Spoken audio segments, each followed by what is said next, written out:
मम्मा चिड़िया समोसे बना रही थी और उनके दोनों बच्चे पास में बैठे हुए अपनी अपनी बारी का इंतज़ार कर रहे थे। मम्मा पहले मुझे समोसे दे दो, मुझे स्कूल भी जानी है। अरे बहन, तुम हमेशा ऐसे ही करती हो, आज मैं सबसे पहले समोसे खाऊंगा। अच्छा, लड़ाई मत करो, मैंने तुम दोनों के लिए समोसे बनाए हैं। फिर मम्मा चिड़िया अपने दोनों बच्चों को समोसे देती हैं। बच्चे समोसे खुशी खुशी खा लेते हैं। पिंकी अपनी स्कूल बैग तैयार कर रही हैं और मम्मा चिड़िया पिंकी को उसके स्कूल छोड़ने का तैयारियां करती हैं। चीकू बेटा, घर में ही रहना, अगर कोई आए तो दरवाज़ा मत खोलना। मम्मा वापस आते समय मेरे लिए गुब्बारा लेकर आना।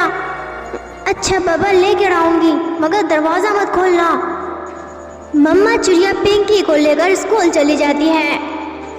बड़े पेड़ के पीछे छुपा हुआ दुष्ट कौवा कई दिनों से चिड़िया के घर पर नजर रखे हुआ था।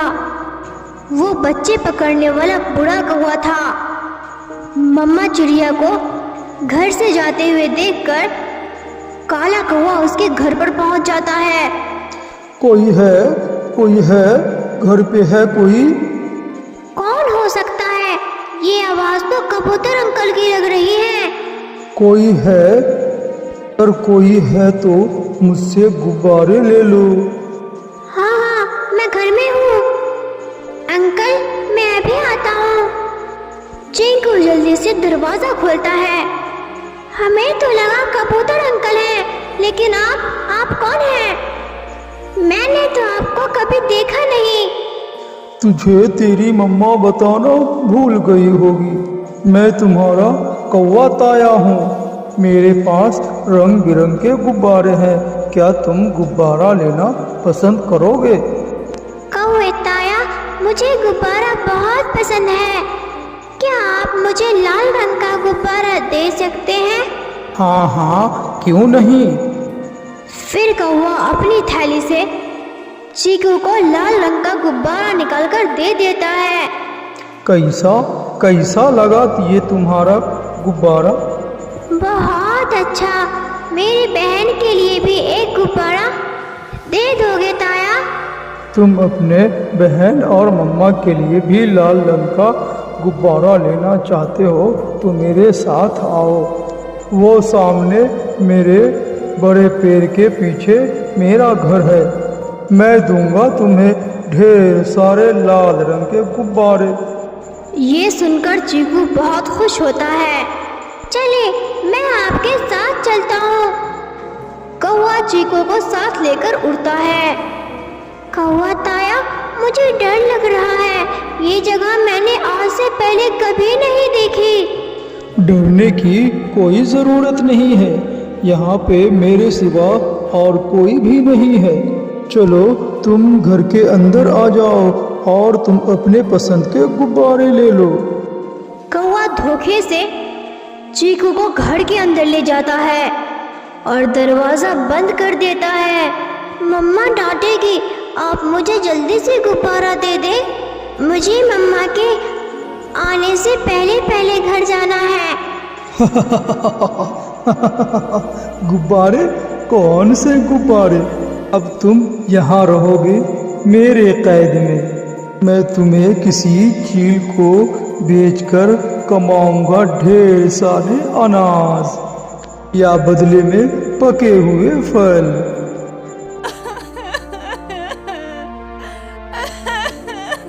कुक्कू रोने लग जाता है। ए चीकू के बच्चे, तुम चुप हो जाओ। तुम्हारी रोने की आवाज़ कोई सुनने वाला नहीं है यहाँ। कौवा चीकू के पैर को रस्सी से बांध देता है। मैं कह रहा हूँ चुप कर जाओ। अगर ज़्यादा रोने की कोशिश की तो जान से मार दूंगा। मुझे नींद आ रही है, मैं सोना चाहता हूँ। फिर कौवा सो जाता है। चीकू डरकर बैठ जाता है। जब मामा चिड़िया पिंकी को लेकर के स्कूल से घर आती है तो चीकू को घर में ना देखकर वो चिंतित हो जाती है। पिंकी बेटिया, चीकू कहाँ चला गया? मम्मा दरवाजा भी खुला था। शायद वो किसी बच्चे के साथ खेलने चला गया होगा। आप कबूतर अंकल के घर जाके पूछे और मैं तोते अंकल के घर जाती हूँ। फिर मम्मा चिड़िया घबराते हुए कबूतर के घर जाती है। नहीं नहीं मैडम, तुम्हारा बेटा यहाँ तो नहीं आया। किट्टू तो सुबह से घर पे ही है। आंटी आंटी, मैंने ना कल उसे नदी के किनारे देखा था। कबूतर भैया, ना जाने चिंटू कहाँ चला गया है। मैंने घर से जाते समय उसे कहा भी था कि घर में रहना। नहीं नहीं पिंकी बेटा, मैं तो सुबह से दूसरे जंगल गया हुआ था।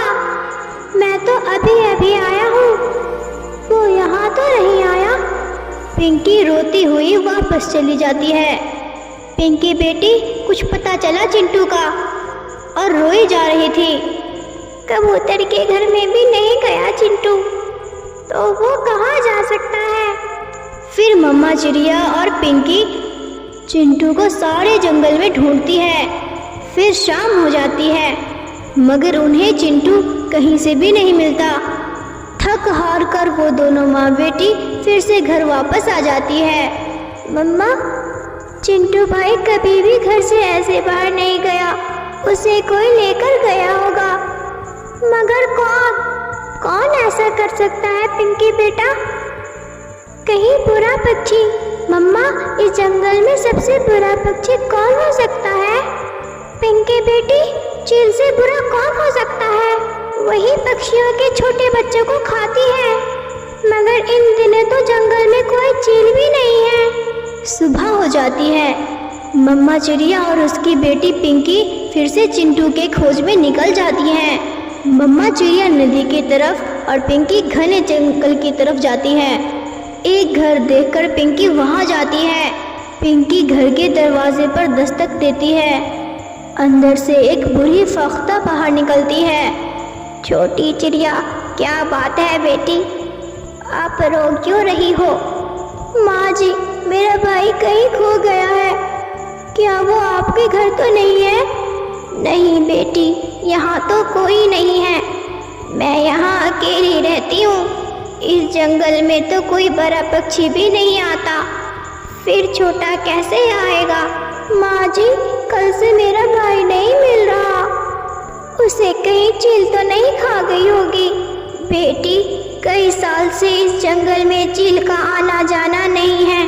हाँ, दुष्ट कौवे जरूर ऐसा काम कर सकते हैं, मगर वो कौवे बहुत चातुर हैं। मैं किसी तरह उनसे अपने भाई के बारे में जानकारी लेनी होगी। गुड़िया वहाँ से उड़ती है।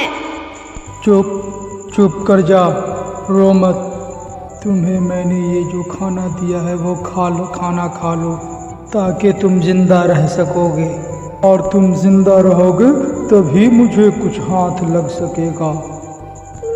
मुझे अपने मम्मा के पास जाना है। हाँ, कल मैं ले जाऊंगा तुझे अपने चील मम्मा के पास। दिल खोल के बात कर लेना अपने चील मम्मा से, और फिर तुझे चील मम्मा खा लेगी। अपने सर पर नकली बाल लगाकर पिंकी बूढ़ी चिड़िया बनती है। वो तो ऐसी लग रही थी जैसे सच में कोई बूढ़ी चिड़िया हो, और घने जंगल की तरफ चली जाती है। बूढ़ी फख्ता ने पिंकी को बताया था कि दुष्ट कौवे कहाँ रहते हैं, इसलिए पिंकी घने जंगल के दूसरी तरफ जाती है। उसे एक पेड़ पर बैठे हुए बूढ़ा कौवा दिखता है। बेटा कौवे, मुझे एक नौकर की ज़रूरत है। अगर तुम मुझे कोई नौकर ला कर दो, मैं तुम्हें ढेर सारे फल खाने को दूंगी। बूढ़ी चिड़िया, सच में अगर तुम मुझे ढेर सारे फल दो, तब मैं तुझे कुछ दिनों के लिए एक पक्षी का बच्चा मैं तुम्हें दूंगा। तो फिर मैं कल दोबारा आऊंगी। मैं तुम्हें कल पूरे 10 फल दूंगी लाकर, और वो भी शरीफा। फिर ये बोलकर पिंकी आगे चली जाती है। थोड़ी दूर में उसे एक कालू कौवा दिखाई देता है, जो एक पिंजरा बना रहा था। पिंकी वहां जाती है। कौवे बेटा, मैं दूसरे जंगल से आई हूँ। मुझे एक नौकर की ज़रूरत है। अगर तुम मुझे कोई छोटा पक्षी पकड़ के ला दो जो मेरे काम करे तो मैं तुम्हें पूरे 20 फल दूंगी और ढेर सारे अनाज भी दूंगी। ये सुनकर कालू कौवे के कान खड़े हो जाते हैं। 20 फल और ढेर सारे अनाज। हाँ हाँ बूढ़ी चिड़िया, मेरे पास एक छोटा पक्षी है। तुम मेरे साथ आओ और तुम पसंद कर लो, फिर तुम्हें फल और अनाज देकर पक्षी ले जाना। सारी उम्र तुम्हारी नौकरी करेगा वो, और वो भी बिना तनख्वाह के। पिंकी, जिसे कौवा भी न पहचान पाया था, वो काले कौवे के साथ जाती है। अपने भाई को रस्सी से बंधा हुआ देखकर वो बुढ़िया को हौसला होता है, मगर वो अभी कौवे से छुपाती है कि वो कौन है। ये बूढ़ी चिड़िया, ये बच्चा कैसा है? ये मैं कल ही लाया हूँ किडनैप करके चील को देने के लिए। अगर तुम मुझे ढेर सारे अनाज और फल दे दो तो ये तुम ले जाओ। मैं अभी पैसे लेकर आती हूँ, तुम मेरा इंतजार करो। बूढ़ी चिड़िया, जल्दी आना, मैं इसे चील को दे दूंगा। मैं अभी आई बेटा। पिंकी जल्दी से उड़ती हुई जाती है और पुलिस को साथ लेकर थोड़ी देर में वापस आती है। पुलिस? मैंने क्या किया है? पिंकी अपने सर से नकली बाल उतारती है। तुमने मेरे भाई को किडनैप किया है। चलो कौवा, साथ चलो, क्योंकि तुम जब तक जेल के डंडे नहीं खाओगे तब तक सुधरोगे नहीं। पिंकी बहन, आपने मुझे बचा लिया, वरना ये कौवा मुझे जेल के पास लेकर जाने वाला था। फिर पुलिस कौवे को पुलिस वैन में डालकर लेकर जाती है। फिर पिंकी अपने भाई को लेकर घर चली जाती है। मम्मा चिड़िया अपनी बेटी की अक्लमंदी को देखकर बहुत खुश होती है। वो अपने बच्चों को गले से लगा लेती हैं। पिंकी बहन, सच में मैंने आपको पहचान नहीं पाया। हाँ भाई, मगर अब पहले मैं ही रोटी खाऊंगी। फिर सब हंसने लगते हैं। उधर दुष्ट कौवा पुलिस से पिट रहा था। हाय हाय, मैं मर गया, हाय हाय, बचा दो, बचाओ, छोड़ दो सर, ऐसी गलती नहीं करूँगा। तो दोस्तों, इस वीडियो को लाइक, अपने दोस्तों के साथ शेयर और चैनल को सब्सक्राइब करना मत भूलना। ओके, अब मिलते हैं अगले वीडियो में।